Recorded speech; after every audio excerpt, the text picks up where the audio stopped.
Alex daga Legas ya sa an fitar masa da kuɗi na miliyan 10, dala miliyan 10. To wannan sirri ne wanda ba ma iya mutanenmu kaɗai ba, muna samu cewa mutane daban-daban waɗanda ma wasu Kirista ne, wasu Musulmi ne, wasu ba Musulmin ba ne, ba Kiristan ba ne, amma duka dai mun haɗu muna cin darajar Annabi Muhammadu Sallallahu Alaihi Wasallam.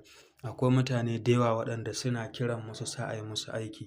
To yau ɗin nan akwai wani mutum da ya kira mu daga Lagos, sunan shi Alex, kuma ya sa an yi masa aiki na dala na miliyan 10 insha Allahu. Kuma Alhamdulillahi buƙata ta biya, kuma ya yi godiya sosai sosai. Ya ji daɗi 100%. To muna godiya. To kai ma ka ɗaure ka ɗauki wannan sirri, ka saurari wannan bayani daga farko har ƙarshe.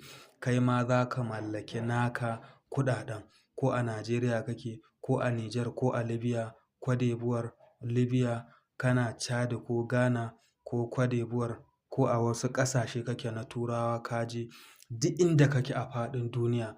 Musamman ga azumi ga sallah ta zo, duk da yanzu muna cikin azumi, sallah ta matso.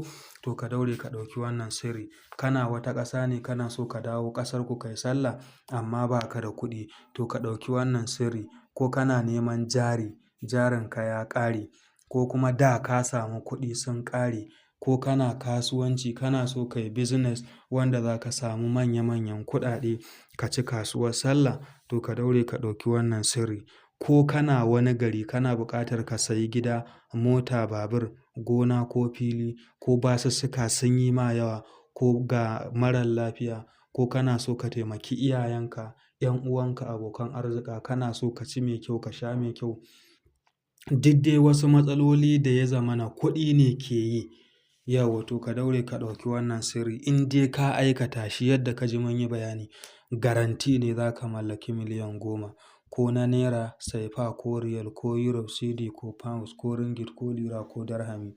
Kowanne kalar kuɗi za ka mallaki kalar kuɗin da kake so.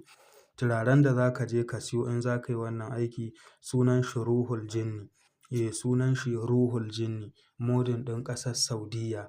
Akwai kuma Ruhul Jinni, modin ɗin Indiya. Akwai kuma Ruhul Jinni, shi kuma modin ɗin Turkiyya.